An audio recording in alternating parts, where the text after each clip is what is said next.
¿Qué tal? Muy buenas tardes, son las 7:30, las 6:30 en Canarias, dispuestos de analizar con ustedes todo lo que es noticia este viernes 11 de noviembre. Ya saben cuál es la noticia del día, después la comentaremos y hablaremos de ella, esa reforma tan temida del delito de sedición, pero están pasando más cosas fuera de nuestras fronteras y tenemos que hablar de Ucrania. Rusia acaba ya con esa retirada de las tropas de Jersón, ya ondea la bandera ucraniana en la única capital de provincia ocupada hasta ahora por las tropas rusas, pero Rusia avisa de que no va a dejar que toda la provincia de Jersón, no solo la capital, quede bajo mando ucraniano. Dicen que esa región es suya, lo es de hecho, y no se la van a entregar a Ucrania pese a esa salida de la capital. Ya ha habido una reacción a esa salida de Jersón y ha sido el ataque a un edificio residencial en la ciudad de Mykolaiv, un bombardeo que ha causado al menos 7 muertes en las últimas horas. Nos lo cuenta Luis Sordo.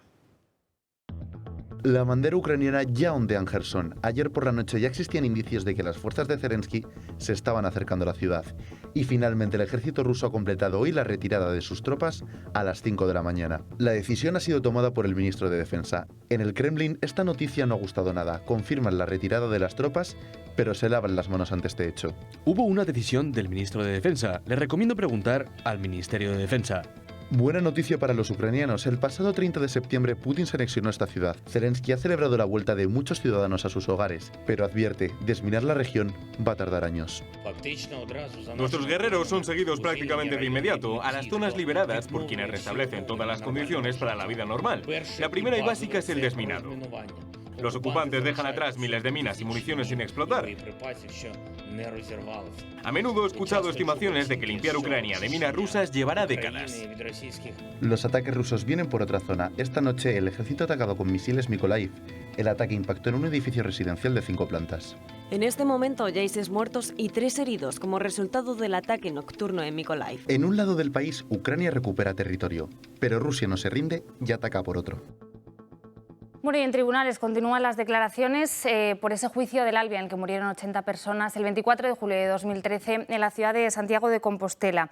Hoy ha sido el turno de un técnico de instalaciones de control de Adif que ha vuelto a decir lo que ya han dicho otros técnicos, que un sistema RTMS, que es el que en un principio se pensó para este tren, siendo más caro, pero siendo técnicamente posible, hubiera evitado la catástrofe. El técnico, eso sí, pone en duda la actuación del maquinista y dice que haber estado distraído durante más de 100 segundos es técnicamente imposible. Continúa el juicio por el accidente del tren Alvia con la declaración como testigo de Juan Antonio Sánchez Corrales, trabajador de Adif que se encargó del proyecto modificado de instalaciones de control de tráfico en la línea en la que se produjo el accidente. En su declaración, Corrales ha afirmado que el riesgo de modificación del proyecto no se evaluó. ¿Evaluó el riesgo inherente a la modificación en sí? No se evaluó el riesgo de la modificación. Cabe recordar que ayer declaró Alfonso Ochoa, es director general de Adif. En su declaración se refirió a Corrales en varias ocasiones al ser preguntado por la modificación del proyecto de la línea, el cual se produjo en 2010 y supuso eliminar el RTMS de los últimos kilómetros del trazado donde se produjo el siniestro. Y es que las instalaciones de las que Corrales era responsable se encuentran los sistemas RTMS y ASFA, en los que se ha centrado el juicio esta misma semana. Jorge Iglesias y Jaime Tamarit aseguraron en sus declaraciones que desconectar el sistema embarcado supuso incrementar el riesgo 1 millón de veces. ¿Usted cuál diría que es la causa de este accidente? La desconexión primero del RTMS, primero eliminarlo en esa zona y posteriormente desconectarlo en el tren. El juicio por este siniestro, que se alargará durante más de 9 meses, determinará si los acusados, el maquinista y el exdirector de seguridad de Adif, son responsables de 80 delitos de homicidio y 145 por imprudencia profesional grave. Y en economía, malas noticias para el gobierno de Pedro Sánchez y para sus previsiones económicas. Bruselas se suma a otros organismos internacionales y rebaja a la mitad las previsiones de crecimiento para el 2023. En concreto, en julio dijo que el crecimiento del PIB español iba a ser del 2,1% y ahora lo rebaja al 1%. Así desacredita esas previsiones del Ejecutivo y esos presupuestos que toman como base esa previsión de crecimiento para el año que viene. La Comisión Europea devuelve la cruda realidad al gobierno socialcomunista, rebajando las previsiones de crecimiento para 2023 del 2,1% al 1%. De esta manera, Bruselas se une a los recortes previstos por la OCDE, la AIREF, el Banco de España o el Fondo Monetario Internacional. Todos estos organismos coinciden en que el crecimiento del país será mínimo, muy alejado de las expectativas previstas por el Gobierno para elaborar los presupuestos que sitúan el crecimiento en el 2,1%. De hecho, desde Europa avisan que el escenario más probable para España es el de la recesión técnica en 2023. Todo esto se traduce en que la economía española no volverá a niveles prepandemia hasta dentro de 2 años, siempre y cuando no sigan empeorando las previsiones como viene siendo habitual. Respecto a la inflación, Bruselas sitúa a España en el 8,5% para finales de este año, mientras que se reducirá en 2023 y 2024 hasta el 4,8 y el 2,3 respectivamente. Si nos centramos en los datos de déficit, la Comisión Europea prevé que en 2022 se sitúe en el 4,6%, un dato ligeramente inferior al previsto por el Gobierno, que está en el 5%. La deuda pública, por su parte, seguirá irremediablemente en niveles disparados por encima del 110% hasta 2024. Todo esto afectará al mercado de trabajo y se espera que la tasa de paro se estanque en el 12,7%, por lo que todo apunta a que España seguirá liderando las mayores tasas de desempleo de toda Europa. En definitiva, precios disparados, recesión técnica y creación nula de empleo. Es muy difícil, pero que muy difícil hacerlo peor. Bueno, como comentaba nuestro compañero Borja García, también se habla sobre esas previsiones de la tasa de empleo que van a estancarse el año que viene, van a mantenerse en ese 12,7%, lo que se traduce en que seguiremos liderando esa tasa de paro europea. También quedan dudas escenario posible de recesión porque cada vez son más los organismos internacionales que van bajando esas previsiones que en un principio se situaban, como hacía el Gobierno, en torno al 2%, pero que cada día son más bajas y hoy rozan ya el 1%. Lo decía la AIREF, lo decía el BBVA, lo decía también el Fondo Monetario Internacional. ¿Y qué dice el Gobierno? ¿Qué responde el Gobierno? Bueno, pues Nadia Calviño ya ha salido en varias ocasiones a decir que no hay problema en que haya organismos internacionales que desacrediten al Gobierno o que tengan otra versión. Ellos mantienen la suya, mantienen ese crecimiento del 2,1% de cara al año que viene y bueno, pues veremos a ver en qué se traduce. Lo cierto es que para este año la mayoría de los organismos, lo hace también hoy Bruselas, la Comisión Europea, dan un crecimiento amplio gracias a esa inyección que nos ha dado el turismo, pero irá decreciendo debido a esa ralentización del empleo, debido a las consecuencias de la guerra para el año que viene. Analizaremos todo este tema más adelante con la compañía de Daniel Rodríguez Asensio, que es analista económico. Y mientras esperamos a esa llamada nos vamos a otros temas, analizamos ya el que es sin duda el tema del día, que es esa reforma del delito de sedición que anunciaba anoche Pedro Sánchez. Lo cierto es que el Gobierno lleva durante semanas negando que se estuvieran produciendo esas negociaciones, aseguraban que no tenían la mayoría necesaria para ello y que no había ninguna novedad al respecto. Los independentistas, ojo, porque sí que decían que se estaban produciendo encuentros con el Gobierno de Pedro Sánchez. Bueno, ¿en qué queda esa sedición anunciada ayer por Pedro Sánchez en una entrevista en televisión? Pues que el delito de sedición pasará ahora a ser un delito de desórdenes públicos agravados, con lo cual se rebajan las penas a un máximo de entre 3 y 5 años de prisión y esto afectará también, por cierto, la inhabilitación, que pasará a tener unas penas máximos de 6 a 8 años. Luego analizaremos cómo puede afectar esto a algunos líderes políticos de Esquerra, como es el caso de Oriol Junqueras. ¿Qué ha dicho Pedro Sánchez ayer? Que está totalmente desligado esto a las negociaciones de los presupuestos, que era necesario homologar nuestra legislación con la del resto de Europa, aunque ya les hemos contado que hay muchas legislaciones europeas que tienen penas incluso más altas que nosotros y que esta nueva cesión va a ayudar a distender la situación en Cataluña. Vamos a escuchar al presidente del Gobierno. Tenemos que modernizar, que tenemos que homologar el Código Penal en lo que respecta al delito de sedición a las principales democracias europeas. A ver, presidente, me está usted diciendo que usted va a reformar el delito de sedición. Sí, lo vamos a hacer. De hecho, mañana mismo los dos grupos parlamentarios que sustentan al Gobierno, el Grupo Parlamentario Socialista y el Grupo de Unidas Podemos, vamos a presentar una iniciativa legislativa para reformar el delito de sedición. ¿Mañana en el Congreso? En el Congreso, para reformar el delito de sedición, para reemplazarlo por un delito que será más o menos homologable al que tienen otras democracias europeas, Alemania, Francia, Italia, Bélgica, también Suiza. Bueno, este que están viendo es el Pedro Sánchez, presidente del Gobierno del año 2022, pero en 2018, cuando estaba en la oposición, la cosa era muy distinta. Él decía que esa declaración unilateral de independencia no solo debería estar castigada como delito de sedición, sino que debería serlo como rebelión, que por cierto es una pena más grave, una versión más grave de la sedición, que está penada hasta con 25 años de prisión. Todo cambió cuando él llegó al Ejecutivo, cuando requirió de los apoyos del independentismo para poder formar gobierno y para poder sacar adelante sus iniciativas en el Congreso, y este es el repaso, esta es la evolución que han tenido sus relaciones con el independentismo desde que llegó a Moncloa en el año 2018. Las traiciones de Sánchez a España ya no son ninguna novedad, como tampoco lo es que se arrodille una y otra vez frente al independentismo. La última novedad es que el Gobierno ha presentado una iniciativa legislativa en el Congreso para derogar el delito de sedición por el de desórdenes públicos agravados. Los grupos parlamentarios firmantes presentan la siguiente proposición de ley orgánica para la reforma de los delitos contra la integridad moral y desórdenes públicos. Un discurso totalmente distinto al que defendía hace algunos años. Que no puede haber un delito de rebelión como sí que se produjo.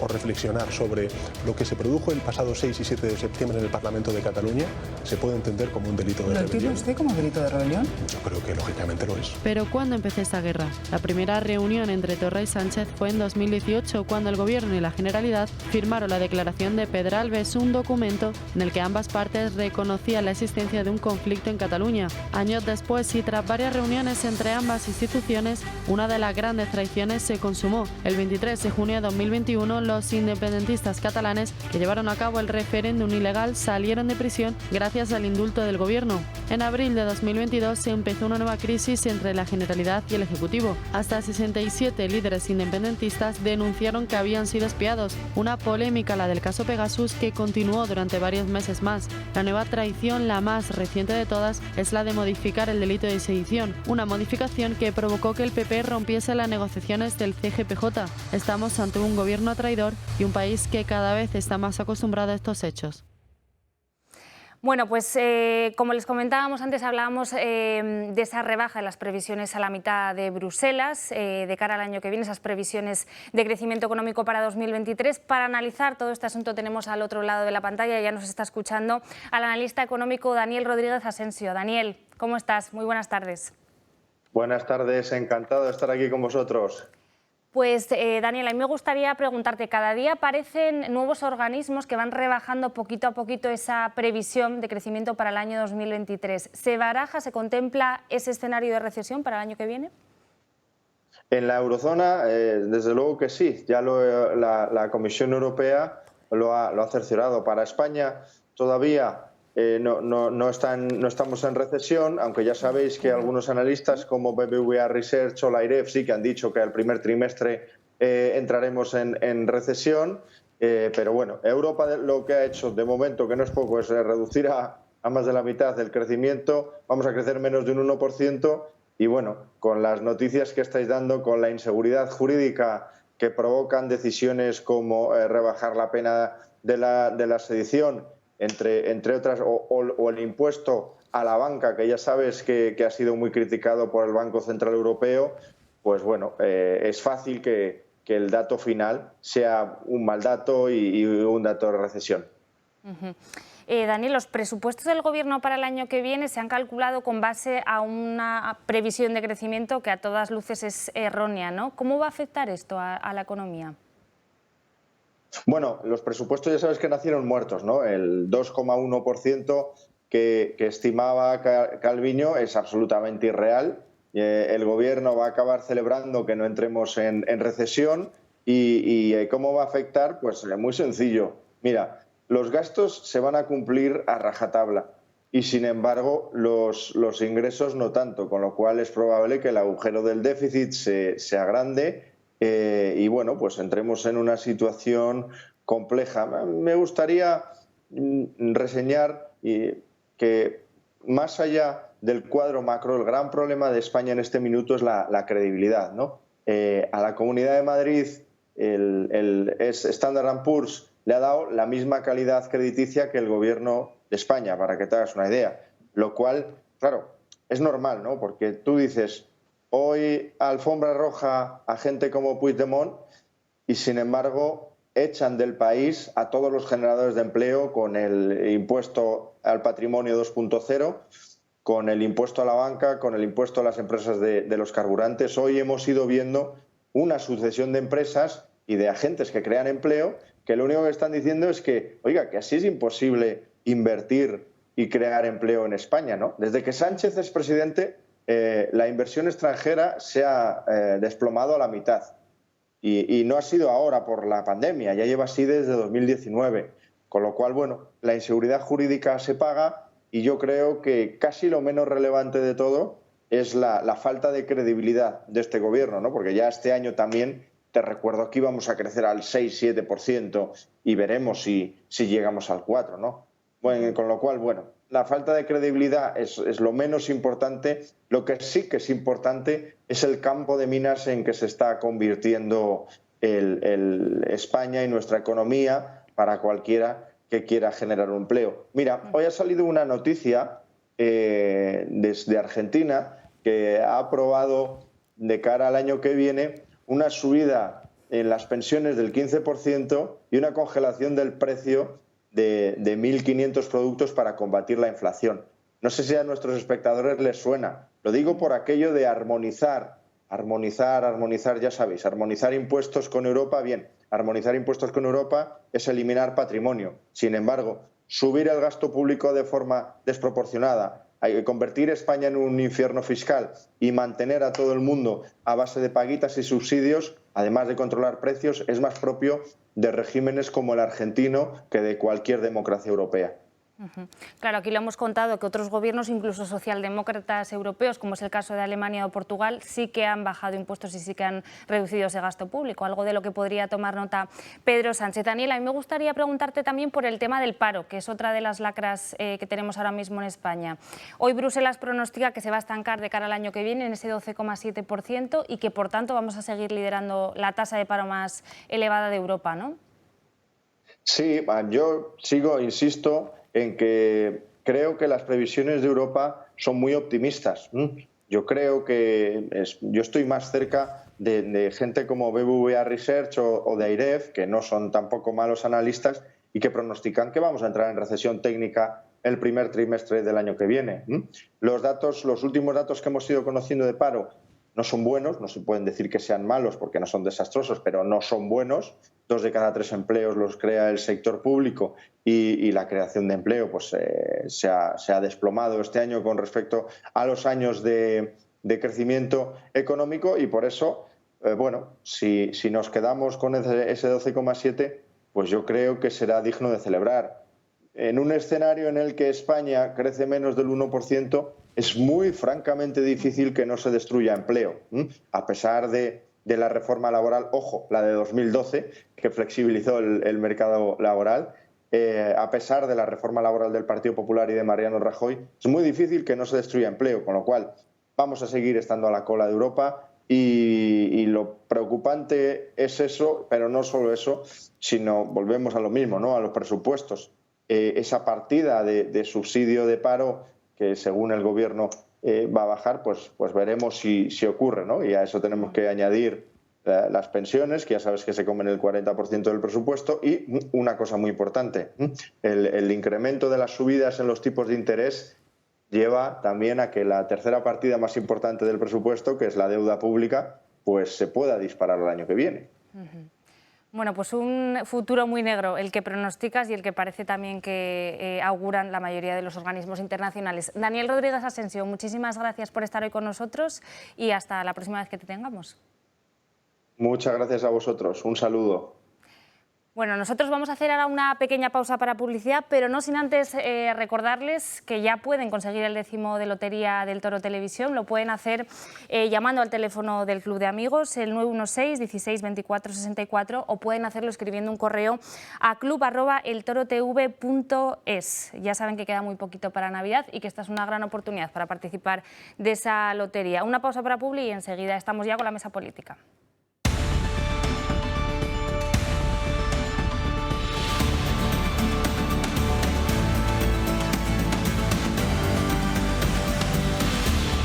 Pues ya estamos de vuelta a la redacción abierta, momento de abrir la mesa política y saludar a los contertulios que ya nos acompañan para analizar toda la información esta tarde. David Gómez, muy buenas tardes, muy abogado, buenas tardes. ¿cómo estás? Tardes de viernes, bien, muy bien, aquí Bueno, estamos. pero viernes movidito, ¿no? Viernes con mucho lío, ha sido una mañana apasionante, Bueno. por llamarlo de alguna forma.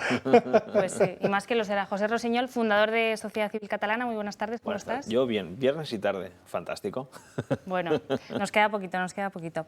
Bueno, pues analizábamos antes, les contábamos cómo fue ese anuncio de ayer de Pedro Sánchez de esa reforma del delito de sedición. Por cierto, que se ha contradecido bastante el Gobierno, ha cambiado bastante de versión en las últimas semanas. Primero negaba que se estuvieran produciendo estas negociaciones con Esquerra, decía que no había novedad, que no tenían la mayoría en el Congreso para poder sacar adelante esta reforma. E incluso María Jesús Montero, que parece que se le escapó en el Congreso, hay algunas voces que dicen que le ordenaron que se desdijera. También Patxi López esta misma semana le preguntaba en una entrevista en la radio si esto había alguna novedad, si estaba este tema sobre la mesa, y él decía que no, que el delito de sedición todavía no se encontraba entre los planes del Gobierno. El argumento más repetido para asegurar que esto no estaba encima de la mesa era que el Gobierno no tenía la mayoría suficiente en el Congreso para sacar adelante la reforma.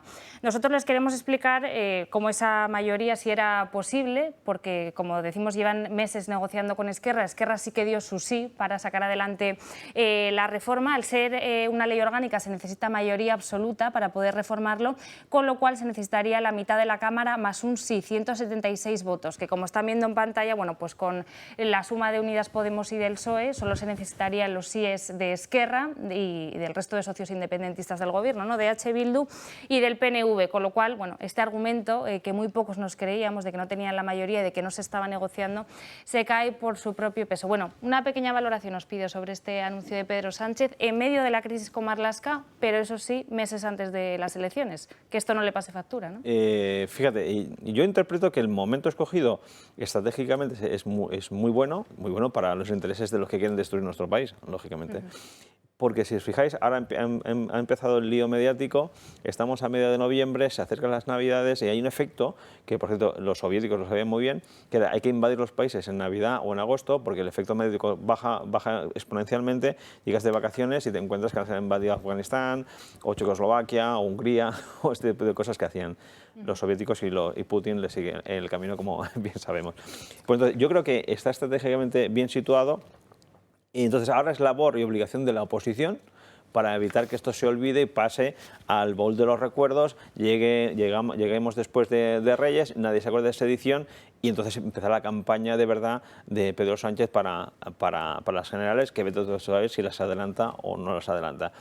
Esto como valoración estratégica, digamos, ¿no? Y narrativa. Y por otro lado, por supuesto, nuestro excelso presidente está trapicheando con la soberanía nacional. Claro, yo ahora mismo, cuando pasó los hechos del 2017, octubre del 2017, nosotros hicimos mucho hincapié a nivel internacional de explicar que los separatistas estaban conculcando los derechos, el ordenamiento jurídico, etcétera, etcétera, y esto en el extranjero, con todos los interlocutores que yo pude hablar, se entendía perfectamente. Pero ahora que el propio Gobierno de España está rebajando estas penas, si vuelve a pasar, ¿con qué cara vamos a ir al extranjero? Pues ¿Qué sí. apoyo vamos a recabar? Estratégicamente, para nuestros intereses, a la vuelta de la esquina de un 5 o 10 años, esta gente puede volver a hacerlo con muchas más garantías de conseguir meternos un lío mayor todavía. David, esto se produce en medio de la crisis de Marlaska. ¿Crees que Sánchez puede usar esto como moneda de cambio? Oye, os doy esto, pero vosotros no me saquéis adelante la comisión de investigación de Marlaska. Políticamente hablando, desde luego, porque además la foto que acabáis de poner hace un minuto de los que votan son precisamente los que podrían ser condenados en algún momento, es decir, Esquerra, Bildu, etcétera, etcétera. Algunos ya lo han sido, es decir, condenados por un delito de sedición. Yo creo que sí que puede ser moneda de cambio, pero es que, fíjate, yo iría más, es decir, ¿quién ha pedido que se haga esta reforma? O sea, ¿quién ha pedido que se haga una reforma del Código Penal solo para este delito? Nadie. Es decir, nadie de la sociedad española ha pedido que esto se haga. Entonces, luego, la respuesta es, ¿por qué se hace esto? Porque hay un pacto de gobierno y estamos jugando con la soberanía nacional. Es decir, ni más ni menos. Porque es que ¿quién apoya esto? Pues precisamente a los que pueden ser afectados en un momento determinado por un delito de este tipo. Vamos al revés, es decir, como abogado diré que vamos al revés, es decir, en el resto de países de la Unión Europea y el resto de países del mundo se endurecen los códigos para todo tipo de delitos y aquí los aflojamos. No tiene ningún sentido, pero ninguno. Me pueden decir, no, es que en Europa el resto el delito de sedición no existe en algunos sitios. Bueno, pero existen otro tipo de delitos muy parecidos o similares al delito de sedición, ¿no? Entonces, bueno, es un pacto político y yo estoy muy de acuerdo con lo que acabas de decir. Es decir, se hace antes de los polvorones, porque cuando vengamos con los reyes y vengamos con el roscón, pues ya no nos acordamos o ya no tenemos mucho interés y ya podemos empezar con la campaña habiendo arreglado los pactos de gobierno, habiendo sacado los presupuestos adelante, muy probablemente, y habiendo repartido un poquito más de soberanía nacional al resto de independentistas. Y además, si me permites, fíjate, los deberes ya del populismo ya está cerrado, indultos, sedición y presupuestos. Ya lo tiene todo el camino expedito para empezar la campaña electoral. Y agotar la legislatura. Yo no, al menos intentarla. No estoy tan seguro de eso, pero vamos. Tienen que romperla en algún momento. Yo estoy convencido que la legislatura la tienen que dinamitar, pero ellos mismos, porque les va a interesar políticamente hablando romper el pacto. Esto ocurre siempre en todas las coaliciones. Todas las coaliciones llega un momento en que se rompe el pacto meses antes de las convocatorias de elecciones. ¿Por qué? Porque empieza el fuego cruzado. Correcto. Empieza el fuego cruzado y empieza la política, ¿no? Aunque con este hombre no hemos parado de tener política en ningún momento, pero empieza ya, por así decirlo, el marketing más puro, que es, pues eso, el cambio de cromos entre las distintas formaciones. O sea, yo creo que el gobierno de coalición volará por los aires cuando tenga que volar por interés electoral. Y la clave de todo esto es que quien tiene el botón nuclear para convocar solo hay una persona, que es Pedro Sánchez. Es que tiene esa ventaja cualitativa respecto a cualquier otro socio de gobierno o cualquier otro partido. Aquí la clave es decir, ¿será antes o después de las municipales y autonómicas? Es la gran cuestión de todo esto. Ya sabes que hay el run que hablan de abril, ¿sabes? Este run que dice que hablan de abril, pero claro, el run nunca se sabe si es verdad o no es verdad. Pero son 56 días, si mal no me equivoco, desde que convoca hasta que se ejecutan las elecciones, hemos de contar 56 días hacia atrás. Entonces, más o menos sabremos cuándo puede convocar o no.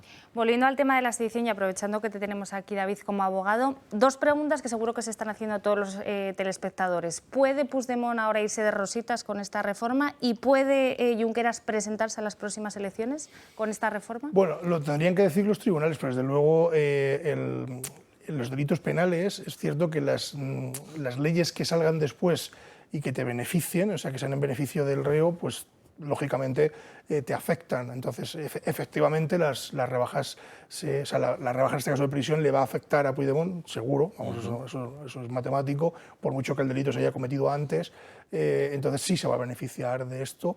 Y presentarse a las elecciones en el momento en que un juez tome la decisión de que aplicando esta ley nueva pueda hacerlo, lo va a poder hacer. Hoy por hoy no podría, pero... Pero luego, por ejemplo, en el caso de Junqueras también está condenado por delito de malversación. Entonces...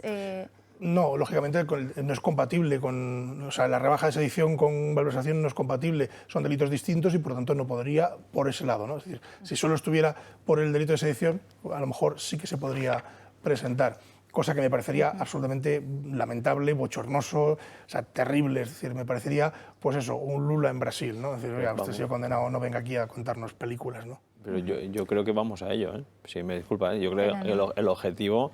Yo creo que es básicamente este. El tema de también cambiar el tema de malversación de fondos públicos viene directamente proporcional para cortar el tiempo que Junqueras que se pueda presentar. No es porque Junqueras está condenado por las dos cosas. Entonces, sedición por un lado y para Puigdemont y malversación para Junqueras. A mí me parece... Y vamos a esto. Me parece terrible que los cromos de cambio sea, es decir, para que este señor se pueda presentar a las elecciones para rebajar el delito de sedición y que se beneficie únicamente los políticos independentistas, únicamente, porque el resto de la población, ya ves tú, los que estamos aquí sentados en esta mesa, delito de sedición, poco, los telespectadores, nada. Entonces, me parece terrorífico que un gobierno mercadee con este tipo de cuestiones únicamente por un interés partidista, que es un interés electoral. Es una reforma a la carta, como decía Feijóo. Y yo creo que el objetivo es que haya un gobierno bipartito, tripartito en Cataluña, otra vez, mandando Illa y vicepresidente Junqueras. Ese es el objetivo, y si no, al tiempo. Madre mía, solo de imaginarlo. Bueno, vamos ya con las reacciones de la oposición. Se ha hecho esperar durante muchas horas, se le veía visiblemente cansado, acaba de llegar de su viaje de Iberoamérica, pero Feijóo ha comparecido, lo ha hecho hace pocos minutos, no ha admitido preguntas de la prensa y ha señalado dos ideas. Uno, que si llega a la presidencia del Gobierno se ha comprometido en revertir este cambio en el Código Penal anunciado hoy por Pedro Sánchez, y dos, ha pedido valentía y rotundidad a aquellos varones socialistas que no estén de acuerdo con la reforma de Sánchez. He confirmado que Sánchez ha aceptado definitivamente este chantaje independentista para superar la debilidad parlamentaria, aunque sea a costa de desarmar la nación de un instrumento esencial para proteger su integridad. Se están aprovechando los instrumentos del Estado para privilegiar a políticos concretos. Es obscenamente evidente que no existe ninguna razón bien intencionada para esta decisión. El deber moral de aquellos socialistas que coinciden con nosotros en que esto es una aberración. Deben hacer pública su posición. Esta decisión yo no solo no la habría tomado nunca, sino que además la voy a revertir si soy presidente del Gobierno, porque ni Sánchez ni el independentismo pueden abaratar penalmente los ataques a la Constitución. Bueno, muchos hemos echado de menos que Feijóo no recogiera el guante a Inés Arrimadas, que esta mañana le instaba a presentar una moción de censura contra el Gobierno de Sánchez por esta última decisión. En relación a esos varones de los que hablaba Feijóo, cabe decir que hay algunos que sí que se han manifestado en contra. Es el caso de Page, que dice que en un momento en el que están subiendo los precios se está abaratando atacar la Constitución, de Lambán, que dice que él no es marioneta de nadie, y también de Vara, que ha sido el más tibio de todos, dice que no le gusta nada todo aquello que ayuda a los catalanes, pero que esto puede fomentar la convivencia. El Partido Socialista se rompe ante la rebaja del delito de sedición y pierde ahora el apoyo de la mayoría de sus varones. Yo estoy en contra de la reforma del delito de sedición. Creo que lo que ocurrió en Cataluña en octubre del año 2017 fue gravísimo. El socialismo democrático y el nacionalismo, los nacionalismos y los independentismos se toman el chocolate de espalda, ¿no? Me temo que el camino de dejarle las soluciones a los que tienen como propósito romper la convivencia no es el camino correcto. El Gobierno ya anunció hace unas semanas la rebaja de este delito en el Código Penal. Tenemos que trabajar en la modificación de determinadas figuras penales que a criterio de este Gobierno se contemplan de una forma que en el Código Penal que no son comparables con otras figuras similares que pueden existir en el ordenamiento jurídico europeo. Razón de más por la que el Partido Popular anunciase la ruptura de las negociaciones para la renovación del Consejo General del Poder Judicial y también del Tribunal Constitucional. Feijóo lo ha calificado de irresponsabilidad histórica y desde su grupo insiste en que el tiempo les ha dado la razón. Estamos, en definitiva, ante la alfombra roja de impunidad que pone Sánchez a los líderes de los partidos que le apoyan, de los que depende. Y no son los únicos en criticar que Sánchez ha humillado a España. Así de escueto se ha manifestado Abascal en Twitter. Su grupo incluso acusa al presidente de alentar un nuevo golpe de Estado. En el aló presidente del inmaduro de Sánchez nos dijo que había pactado un paso más en la infamia con los golpistas. Una vez más, pierden España y los españoles. Ciudadanos invita a Feijóo a presentar una moción de censura. Esto es tan grave que en cualquier país normal, como mínimo, esto lo que provocaría es la presentación de una moción de censura por parte del líder de la oposición. La iniciativa del Partido Socialista y Unidas Podemos ya ha sido registrada en el Congreso y su tramitación se hará por la vía de la urgencia, obviando las sentencias del Tribunal Supremo, que el golpe al Estado del 1 de octubre no fue una cuestión de orden público. Pues estas serán las reacciones de la oposición, de PP, de Ciudadanos y de Vox. Cabe ahora preguntarse si esto debe quedarse en meras críticas o si la oposición debería dar un paso al frente y pasar a la acción. Claro, aquí la pregunta es ¿qué es pasar a la acción? O sea, yo animo a Ciudadanos que presente la moción. ¿Por qué no lo hace? Porque quiere que lo haga el PP. Claro. O sea, nadie quiere que es decir, uno no presenta una moción de censura para perderla. Claro, pero vamos, sí, al menos yo no la presentaría. Yo si fuera Feijóo no la presentaría. Si tengo los números claros, la presento mañana mismo. Es que al final yo creo que hay que ser inteligente y saber en qué territorio te estás moviendo. Si empiezas a jugar al juego que te buscan ellos seguro que lo han previsto. Ellos juegan un juego estratégico. Si yo hago el movimiento A, ¿qué movimiento XYZ va a hacer el contrario? Y tengo los escenarios previstos. En esas rimadas, como siguen todavía a ver quién son ellos todavía, están con esto de la refundación, que acabarán en el 2136 o así más o menos este partido, de su refundación, ahora dice que el PP tiene que hacer una moción de censura. ¿Vale? ¿Y por qué no lo hace usted? Usted no es una representante del pueblo, de la ciudadanía, pues hágala. No también es partido de oposición, ¿eh? Es decir, otra cosa es, Feijóo es líder de la oposición, que aquí no existe esa figura, no. Es decir, pero que ella es oposición. Por supuesto. Entonces, usted es oposición, preséntalo usted. Es muy divertido. No le diga a los demás, oiga, haga usted esto, a ver qué tal le va. Y ya si eso voy yo con usted. Y después a ver si yo me pongo detrás a rebufo y se va bien, intento salir de mi agujero. No, oiga, yo creo que esto, yo si fuesen ellos, haría una declaración conjunta de todos los partidos que quieran sumarse por el bien de nuestro país y por acabar con este tipo de reformas, pero algo que no cayese en la infamia de caer en su trampa, sino una declaración conjunta en el Congreso de los Diputados diciendo que esto es una infamia y va en contra de nuestra soberanía. Punto, pelota. Fíjate, escuchando a Feijóo ahora, que efectivamente le falta un pelín de fuerza, no sé si era por el viaje o porque es gallego. Ha tenido horas también para prepararlo y demás, pero sí que es cierto que lleva razón en una cosa, es decir, esto es una reforma para una serie de personas, es decir, esto no le importa a nadie del conjunto de España, a nadie. Es decir, solo le importa a una serie de personas y que le va a afectar este asunto, y a otra serie de personas, añadiría yo, que le va a venir muy bien políticamente hablando, que es el presidente del Gobierno y el Partido Socialista, que es a los que estamos manteniendo en el Gobierno con este tipo de medidas. Y una cosa tremenda, lo presentan por la vía de urgencia. ¿Pero qué vía de urgencia? Es decir, ¿qué pasa? ¿Que no es urgente arreglar la situación económica en este momento? Es decir, no es urgente arreglar otro tipo de cuestiones como la sanidad, etcétera, etcétera, la educación. No, esto es urgente. Claro. ¿Pero por qué es urgente? Pero si no se lo ha pedido nadie. Nadie le ha pedido que haga esta reforma. Sí que lo ha pedido. Un señor que se llama Uriol y acaba por Junqueras.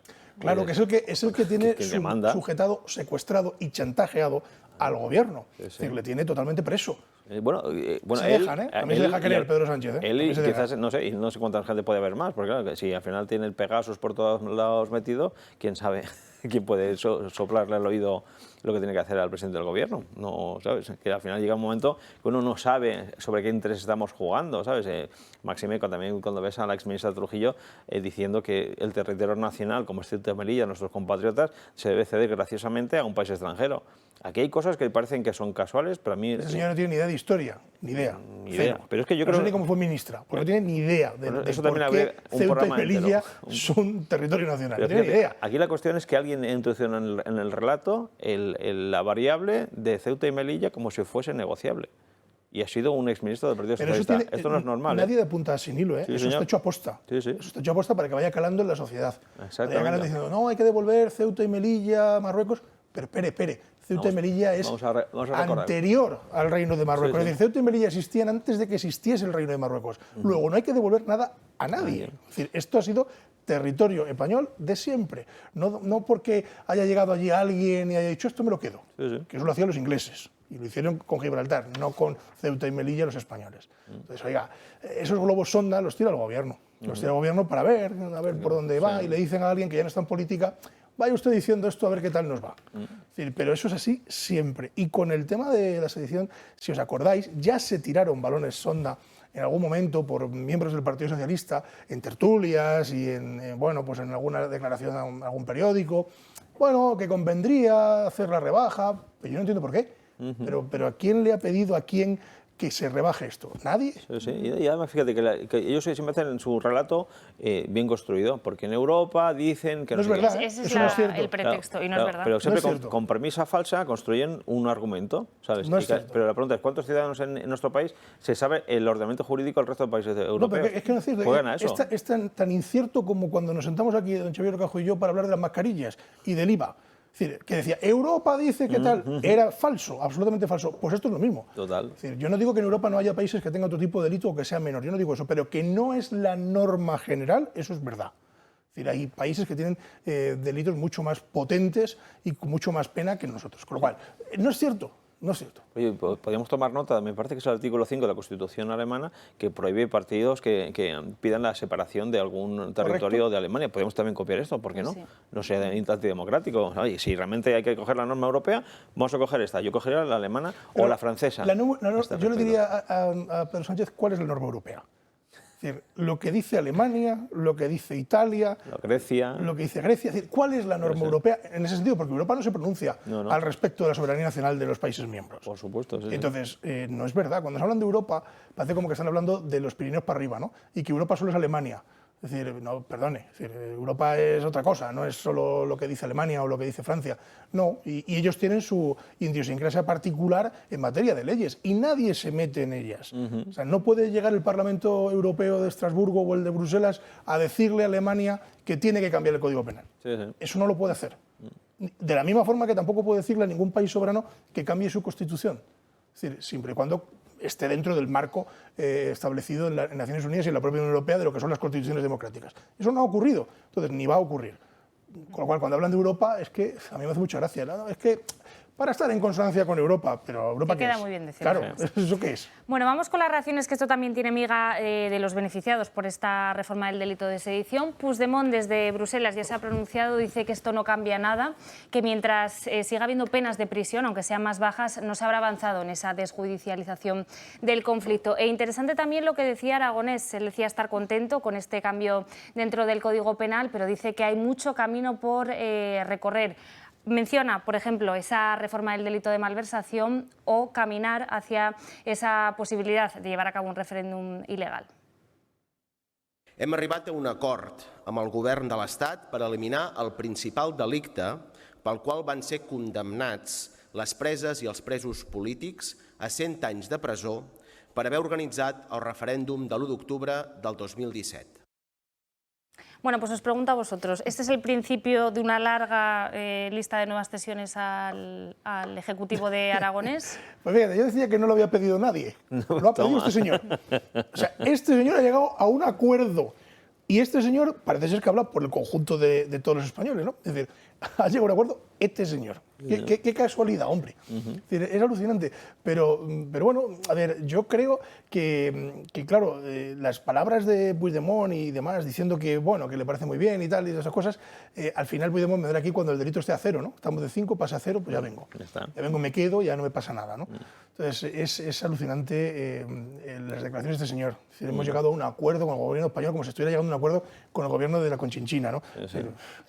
Es absolutamente... En fin. Yo desde mi punto de vista, Puigdemont, primero dos cosas. Yo creo que esta es la traca final de las cesiones, porque ya el tiempo, el cronómetro ya está contando hacia atrás, es tiempo de descuento para las nuevas elecciones generales. Todo el mundo, este señor Aragonés, Junqueras y toda esta tropa, saben que a partir de las elecciones generales pueden pasar dos cosas: que siga Pedro Sánchez, es decir, no que gane, que siga, que ya sabéis que no es lo mismo, o que no siga de presidente. Si no sigue de presidente, se acabó el tema. Ellos saben, conscientes, empezarán a apretar el acelerador de la violencia, de la provocación, de intentar acercarse hacia los límites de la ley para provocar, etcétera, ¿no? Eso pasará. Entonces, hay un límite, que es un año, como máximo es un año. Sí, más o menos. Más o menos un año. Entonces, en ese año no habrá más cesiones, porque ya no habrán... Sánchez no necesitará más apoyo para presupuestos, etcétera, si no vuelve a ganar. Eso lo tienen claro. Y rápido, Entonces, Puigdemont. ¿Por qué Puigdemont se cabrea tanto, perdón que lo diga, con este tipo de acciones? Primero, porque le quita foco en Cataluña y se lo lleva a Esquerra Republicana. Y segundo, sabe que si él viene a España y se convierte en un diputado de raso, empieza a ser la nada existencial. Porque el modus vivendi operandi de Puigdemont es estar en Waterloo, ingresando miles de euros en cada mes y teniendo proyección mediática internacional. En cuanto llegue a ser un diputado raso del Parlamento de Cataluña, será la nada existencial. Si es que eso llega a suceder. Sí, porque tendría que ser juzgado primero. Pero él, su mente es, si yo necesito seguir en el candelero, porque si no, no soy nadie. Y esto es una trampa que en un momento dado en el tiempo este hombre pase al rincón de la historia, que tampoco estaría mal. Yo preferiría que estuviese en otros rincones más carcelarios, pero... Que no en la nada existencial. Exactamente.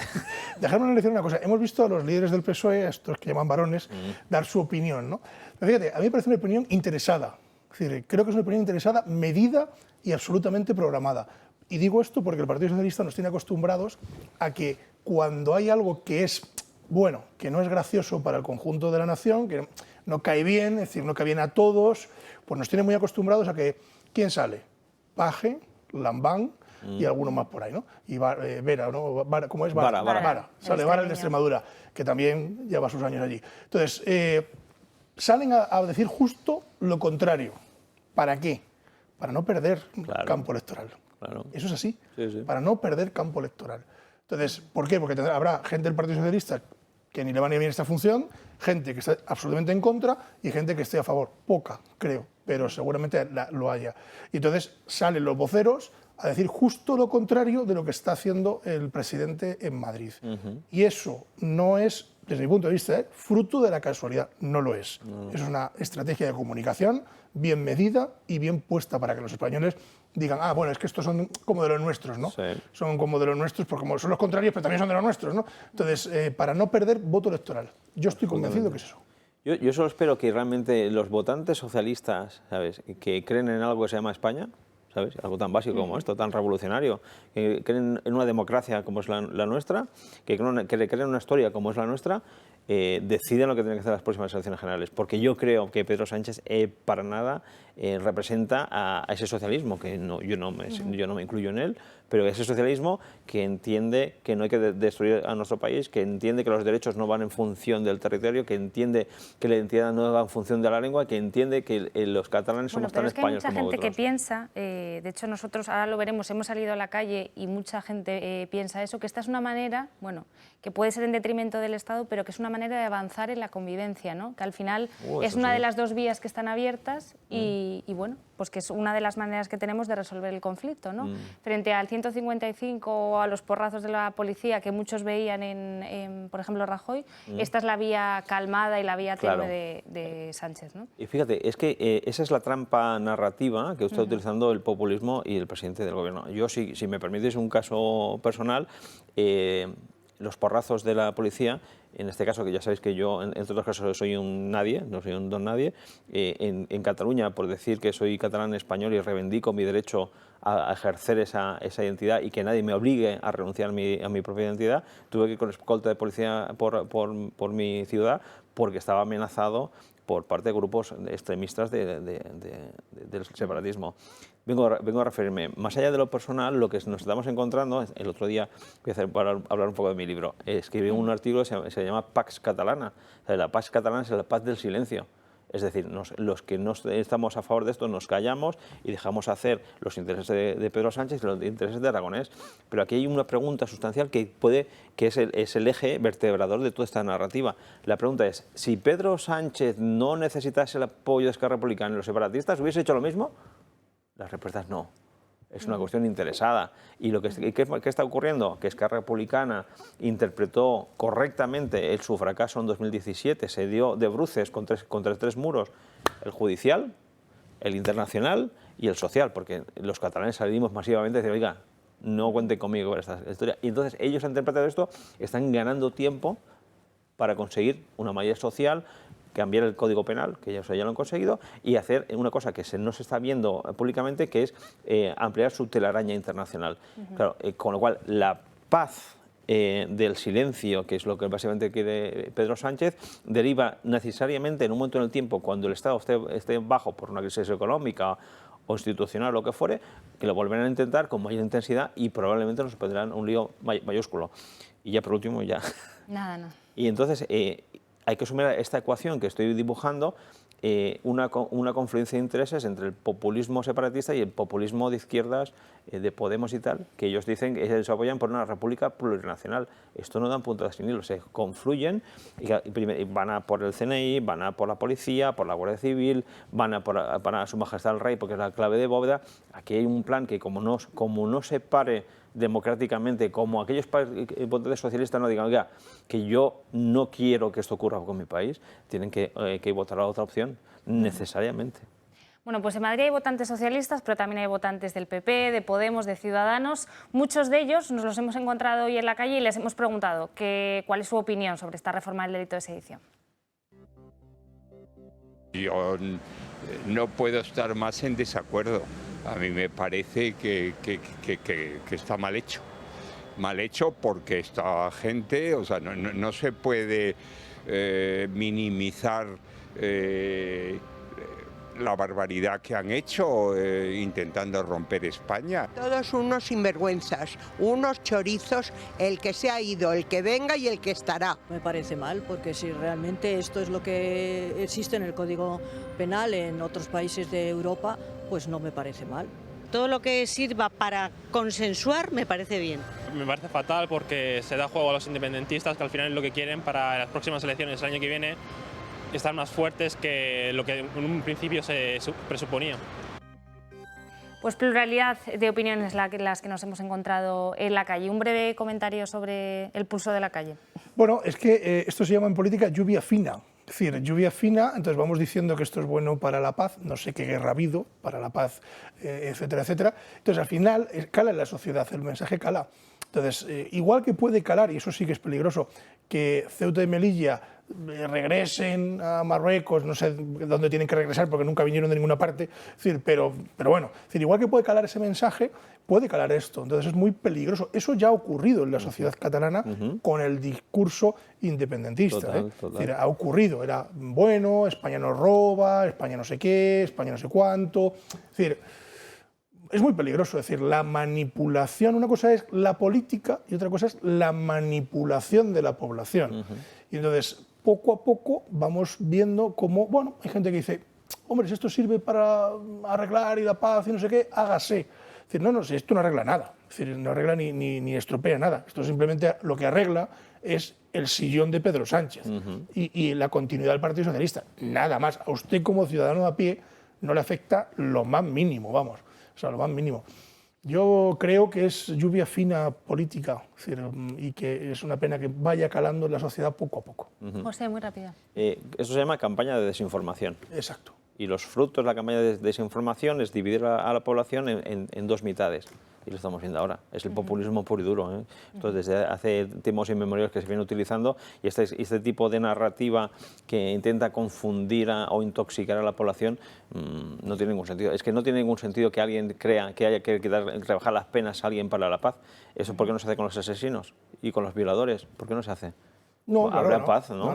No, eso no se hace ni se va a hacer, vamos. Pero ni se va a hacer con ningún tipo de delito que contemple el Código Penal. Porque no tendría ningún sentido. Es decir, si esto lo hiciéramos con cualquier delito del Código Penal, bueno, no sé qué ocurriría, pero sería una auténtica locura. Sí. Es decir, lo que tiene que tender el Código Penal es a endurecer las penas. Yo siempre he dicho en esta casa, y lo digo muchas veces, que es que en España delinquir sale muy barato, muy barato. Es decir, en todos los planos. Es decir, tú coges el Código Penal y dices, ¿a mí qué me sirve que a un tío le echen 100 años? No me sirve de nada.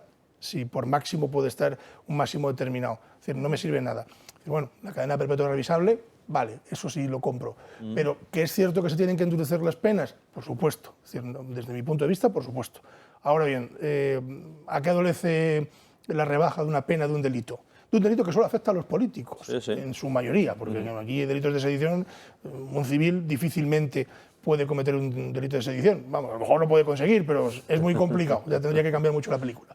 Entonces, no tiene ningún sentido. O sea, esto es una auténtica locura. Ojalá, si llega Feijóo al poder, ojalá lo revierta. Ojalá y tenga esa mayoría para revertirlo, porque luego llega al poder y de lo que digo, pues ya no digo. Entonces, en fin. Bueno, hoy estamos hablando de Cataluña y no estamos hablando del caso Marlaska, de esa crisis respecto a lo que pasó el pasado junio en la Valle de Melilla. Hoy hemos conocido dos informaciones que contradicen esa versión que dio el ministro y por el que está siendo fiscalizado ahora mismo. Según el diario El Mundo, Moncloa poseía varios informes que alertaban de que había presión migratoria en la Valle de Melilla y no se reforzó esa seguridad. Además, El Español asegura que varios de los agentes que estaban en la valla vieron cómo gendarmes marroquíes entraron en suelo español y se llevaron a marroquíes consigo. Fernando Grande Marlaska de nuevo contra las cuerdas. La declaración de los agentes en la valla de Melilla compromete y mucho al ministro del Interior. Desde el mando de la comandancia en Melilla aseguran que la policía de Rabat sí que pisó suelo español y lo hizo para ejecutar las devoluciones en caliente. Sin embargo, Marlaska sigue en las suyas y niega la colaboración entre la policía marroquí con la Guardia Civil en suelo español. Los partidos de la oposición y hasta su propio socio de gobierno, Unidas Podemos, piden al titular de Interior una comparecencia en el Congreso para esclarecer los hechos del pasado 24 de junio. Una tensión que se ha intensificado en los últimos días por el documental de la BBC que sitúa a inmigrantes fallecidos en una zona bajo control español. Pero atención, porque eso no lo es todo. Varios medios aseguran que Moncloa poseía 4 informes que pedían reforzar el control en la valla ante el aumento de la presión migratoria. Sin embargo, el día del asalto, la Guardia Civil se vio desbordada ante la falta de medios. Un ataque de tal envergadura que tuvieron que pedir ayuda a la policía local y nacional, algo que ya ha denunciado Jucil. Tuvieron que hacerlo con material viejo y sin agentes preparados para la avalancha que se les vino encima. Dedicar agentes exclusivos para la valla debe ser prioridad para el Ministerio. Una realidad que arrincona cada vez más a Grande Marlaska y que ha hecho que Moncloa haya obligado al resto del Ejecutivo a salir en su defensa. Un forzado cierre de filas que no oculta lo aislado que está el ministro dentro del gabinete de Pedro Sánchez.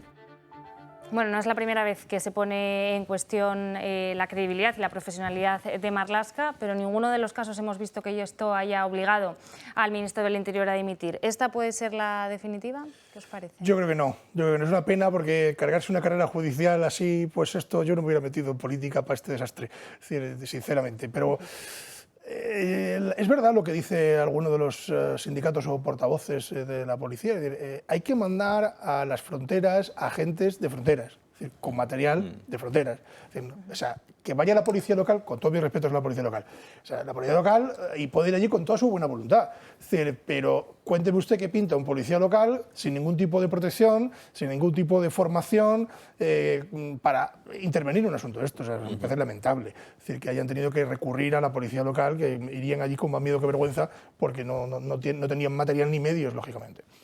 Pero esto es lo de siempre, es decir, es el complejo de no mandar allí, porque no vamos a mandar policías porque puede aquello que puede ser una zona militar, una zona... ¡Qué bobada! Es la frontera de nuestra nación, ¡qué bobada! ¿Por qué no puede haber allí policías bien custodiando? Es decir, eso no significa que se vayan a liar a balazos, no significaría eso, pero por lo menos que tengan una defensa. Es que ¿cuántas veces hemos visto avalanchas de este tipo que han pasado por encima de los policías, los han arrollado? Entonces, esto hay que solucionarlo. Es decir, ¿se soluciona con más policías? Pues yo no lo sé, pero desde luego sí que se soluciona teniendo control sobre este tipo de cosas y sobre todo teniendo información de primera mano de lo que ocurre al otro lado de la frontera, que la tienen. Que la tienen. Pues yo, sinceramente, de todos estos sucesos que ocurren reiteradamente en nuestras fronteras del sur, si fuese muy mal pensado, diría, oye, de repente hubo una avalancha de chavales jóvenes que alguien los metió y entraron graciosamente en nuestras fronteras porque nadie se lo impidió desde el otro lado. ¿No os acordáis de este episodio? Que fue, parece ser que Marruecos permitió e impulsó esta avalancha de gente joven en esto. De repente... Bueno, recordemos que esto sucedió cuando ya se había firmado ese nuevo acuerdo de amistad entre Marruecos y entre... De repente hay una gran avalancha y después hay otra. En el ejército, cuando tú tienes que entrar en un territorio enemigo, lo que hace es vas tanteando las fuerzas, dónde están las mayores fuerzas situadas en el territorio. Con lo cual, si fuese muy mal pensado, parecería que alguien estuviese midiendo nuestra capacidad de reacción. O sea, una marcha verde 2.0, decir, hasta dónde pueden, dónde no pueden, qué objetivos tienen que sacar hasta los policías municipales que estaban dirigiendo el tráfico para hacer esto. Si fuese muy mal pensado, yo diría, parece que alguien esté tanteando cuál es nuestra capacidad de respuesta en caso que en un futurible haya una marcha verde 2.0, hipotéticamente, claro. Bueno, recordemos además que Marlaska, que pertenece a un gobierno que siempre hace bandera de los derechos humanos, no es la primera vez que tiene un asunto delicado relacionado con la inmigración ilegal en Ceuta y Melilla. También está siendo investigada su labor al frente de aquello que sucedió en la valla de Melilla, la valla de Ceuta, perdón, cuando varios menores entraron y 55 de ellos supuestamente fueron devueltos en caliente. Hace unas semanas declaraba la delegada del gobierno, que por cierto ha sido cesada por este asunto, y le señalaba él directamente, decía que había recibido órdenes suyas para repatriar a estos 55 menores. Según la ley de extranjería, esto no se puede hacer, no pueden ser devueltos en caliente, y bueno, este es el asunto por el que también se está investigando a Grande Marlaska. Lo tenemos que dejar aquí, no tenemos tiempo para más. A la vuelta de publicidad, entrevista con Xabier Horcajo, y tengo que despediros ya. David, José, muchísimas gracias por acompañarnos. Ahora, a la vuelta, esa entrevista con Xabier Horcajo. Hasta ahora.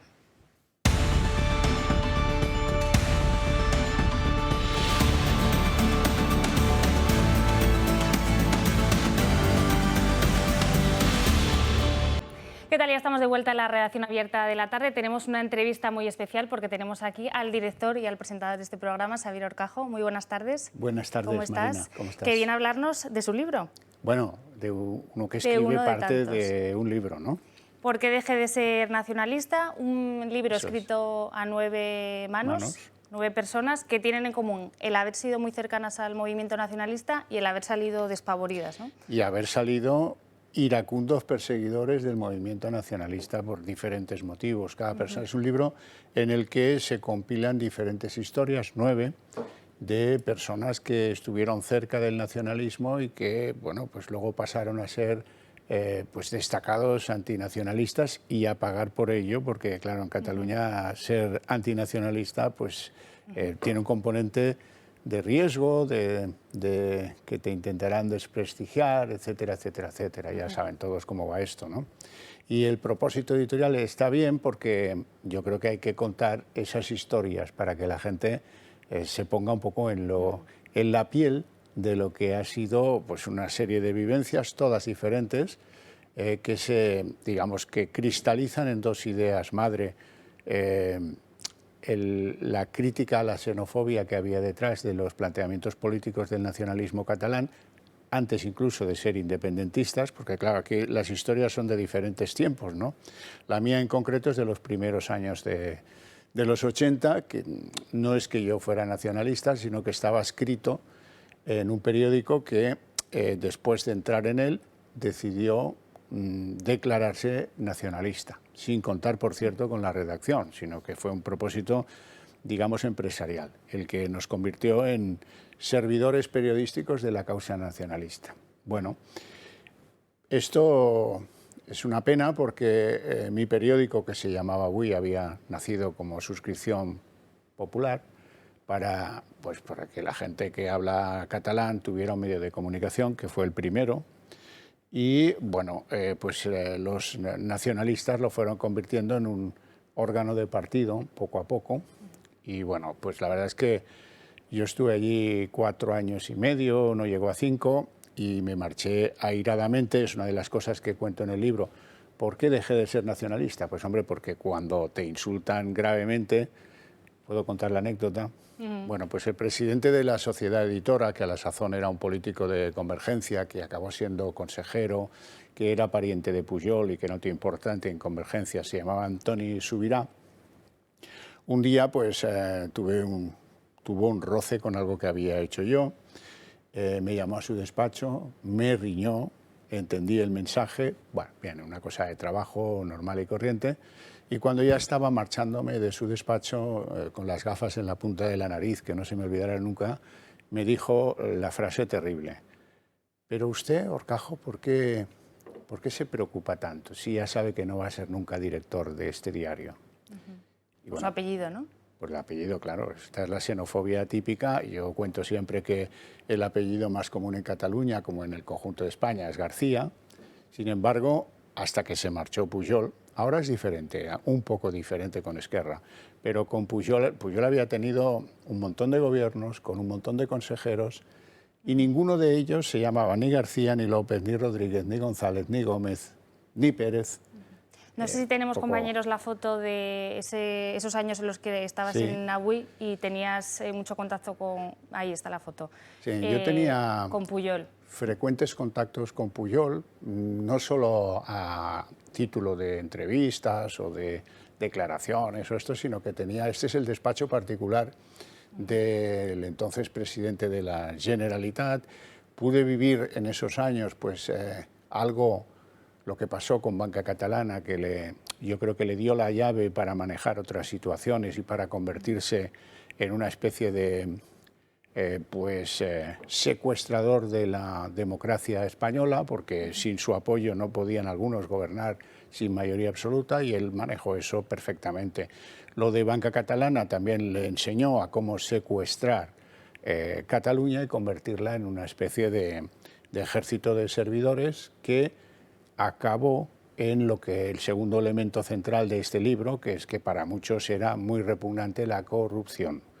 La corrupción. El nacionalismo, cuando no era independentista, se caracterizaba porque era una élite extractiva que a lo que se dedicaba era a ir controlando, a ir copando sectores de la sociedad. Las cúpulas de los colegios profesionales, ingenieros, abogados, el Barça, la Vanguardia, eran las obsesiones de Pujol, eran el control total de la sociedad. No le bastaba, por ejemplo, en una materia neutra, el canto coral. Hay mucha afición en Cataluña al canto coral. Él tenía controlado la asociación, digamos, más importante de canto coral, la tenía en manos de un convergente, pero esto no le valía. Quería controlar otros orfeones, el de Gracia, pero el de Sants, pero el de tal, pero el de cual. Le pasaba igual con los clubes de fútbol, le pasaba igual con las mutualidades, que también tenían mucho arraigo en Barcelona, en Cataluña, y que Pujol no paró en el empeño hasta que las controló todas. Detrás de ese control oficial, que tenía curiosas campañas publicitarias siempre dirigidas a consolidar la idea de que es que los catalanes somos mejores que los españoles. Cuidado, a ver de qué estamos hablando, ¿no? En eso se gastó muchos millones, en eso y en potenciar el catalán en todos los ámbitos, en el escolar sobre todo. Bueno, con resultado el peor, que es que se vio claramente, en esos años ya empecé yo a escribir cosas, no en el AUI, sino cuando me marché del AUI, sobre los negocios de los hijos de Pujol. Cuento una anécdota, en esas tenidas que Pujol abordaba conmigo en su despacho particular, pues una vez pedí cita porque me llegaron unos papeles conforme unos empresarios habían denunciado por estafa a su hijo mayor, el famoso Jordi Pujol Ferrusola. A mí me pareció que aquel Pujol digno con el que yo hablaba de Helmut Kohl o de Ronald Reagan o de universidades en Estados Unidos, tal, pues no podía estar en cosas tan zafias como las estafas de los hijos, ¿no? Entonces pedí cita, fui a verle, le llevé los papeles y le dije, pensando pues lo que a veces pasa, que los padres no son responsables de lo que hacen los hijos, ¿no? Pero en esa reunión me di cuenta de que esto era un negocio familiar absolutamente conocedor, padre de lo que hacen los hijos. Pujol me dirigió un gruñido y es la última vez que le vi. No volví a tener Te desencantaste totalmente, ¿no? Completamente. Con Pujol y con... En ese encuentro vi muy claro, pues eso, que el padre conocía perfectamente, que todo había una cantidad de negocios para sufragar tanto el patrimonio de los Pujol, la madre de este Pujol, la señora que ahora está malita, la señora de Jordi Pujol, tenía un negocio de colocar plantas en todas las empresas que querían conciliar con la Generalitat. Convirtió el campo del Barça en un patatal, porque cambió el césped y el césped que puso fue un desastre. Pero bueno, todos callaban porque era la mujer, la primera dama, entre comillas, catalana. Como duró tantos años lo de Pujol, casi era sempiterna. 30 y tantos años estuvo el hombre este al frente de Cataluña. Y dejó sentado muy claro el criterio de que, bueno, lo explica un convergente, Félix Millet, en una frase que yo creo que es más explicativa que todo lo que yo pueda decir. Félix Millet decía, aquí mandamos 200 y todos saben quién son. Y los que no están en esa lista, pues no están destinados a mandar en nada, en ningún ámbito, ni siquiera el cultural, o el deportivo, o el empresarial, o el que queráis, da igual.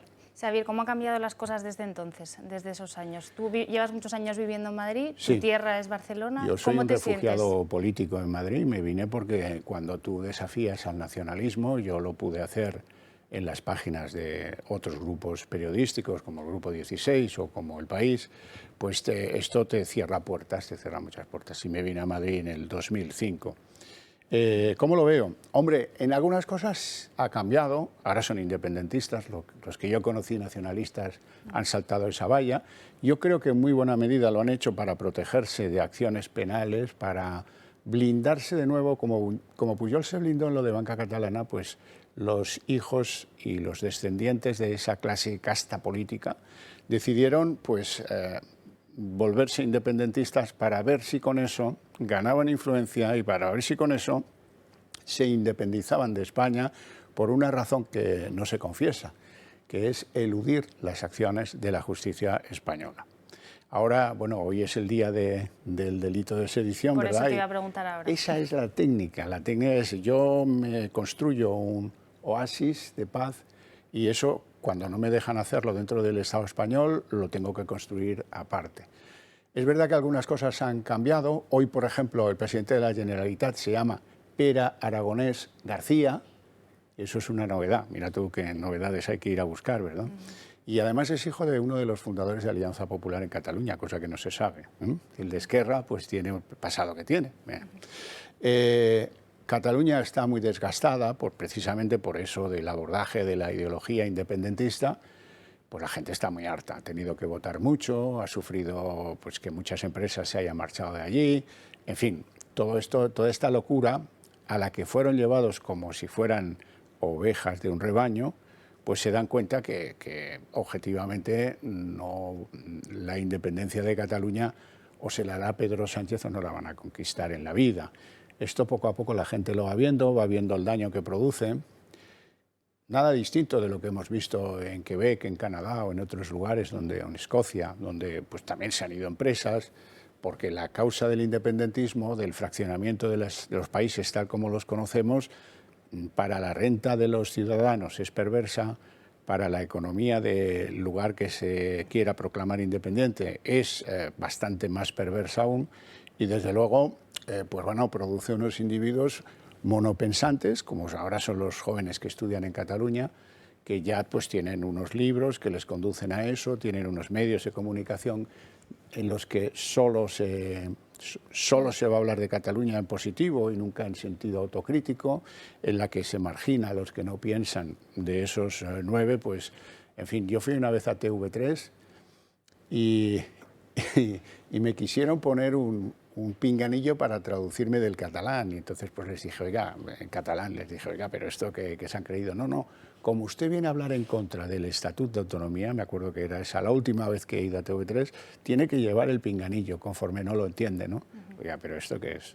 Bueno, pues toda esa trama ideológica que hay detrás de eso, que tú pones TV3 y lo ves a partir de una información tan neutra como la climatológica. El mapa que te van a poner ahí es el mapa de una ensoñación, los países catalanes. Esto llega hasta territorio de Murcia y arranca en el Roussillon francés. Eso es el desideratum de estos que piensan en clave independentista.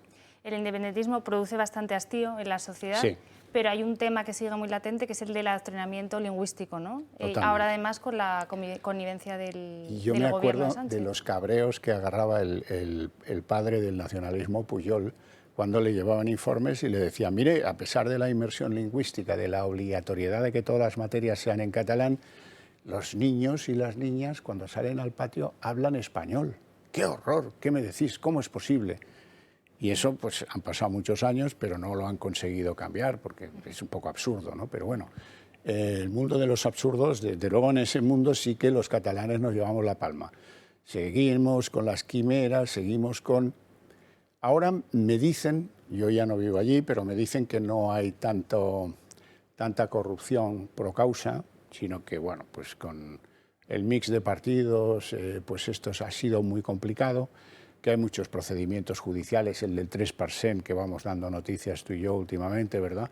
Y muchos otros que todavía están por aflorar, porque la verdad es que la justicia, ya sabéis, pues tarda 10, 15 años en resolver. El caso de los Pujol, la gente que nos ve se preguntará, pero bueno, ¿qué quedó de todo aquello? Pues Sinceramente, creo que están esperando el fallecimiento de Jordi Pujol para decir, bueno, ves, no, ya no hay causa, ya este tema queda más o menos neutralizado, 4 condenas a alguno de los hijos, supongo que ese será el triste final de algo que confesó el propio Pujol, tener fondos en Andorra, y esto es lo que le hizo pues, dimitir de todos sus cargos políticos, devolver las condecoraciones y todo este lío que llevamos en él ya más de 14 años. Bueno, una última pregunta sobre esta reforma del delito de sedición que hemos conocido hoy, a cambio claramente de ese sí en los presupuestos. ¿Cómo lo valoras y si crees que puede venir acompañada de la autodeterminación, de la amnistía? ¿Cuál sea el siguiente paso? Mientras esté Sánchez en la Moncloa, todo es posible, porque hemos visto cómo se nos ha conducido a un blanqueamiento de la despenalización de la sedición, que es una tradición objetivamente, con planteamientos como que hay que armonizarlo con Europa. ¿Cuántas veces nos hemos enseñado aquí el mapa, enseñando cómo en cada país de Europa el castigo es mayor que en España? Es que esto es un delito de hace 2 siglos, esto se lo he oído yo a Sánchez. No, el delito de sedición se reguló por última vez en 1995, no hace varios siglos. Es su conveniencia, a mí no me ha sorprendido que, bueno, pues que él se pliegue a los deseos de Esquerra Republicana en esto. Lo de la autodeterminación lo tiene mucho más complicado, porque claro, mientras haya jueces en España, pues es un propósito mucho más enjundioso. Pero esto de la rebaja de las penas del delito de sedición abre interesantes preguntas. ¿Ahora qué hacemos con Puigdemont? Si el Estado español conducido por el gobierno Sánchez despenaliza la sedición, pues este señor que tiene España contra Puigdemont. Eso está, ya verás que pronto Puigdemont sale a reivindicar que él puede volver cuando quiera. Tiene interesantes consecuencias, por ejemplo, la vuelta a la política de Oriol Junqueras, que estaba descartado por haber sido inhabilitado, y que con esta desprogramación penal del delito de sedición, pues no creo que le pongan ninguna pega para que sea el próximo líder de Esquerra en las elecciones que toque en Cataluña. Bueno, pues nos quedamos con ese titular. Xavier Horcajo, muchísimas gracias, mucho éxito con este libro.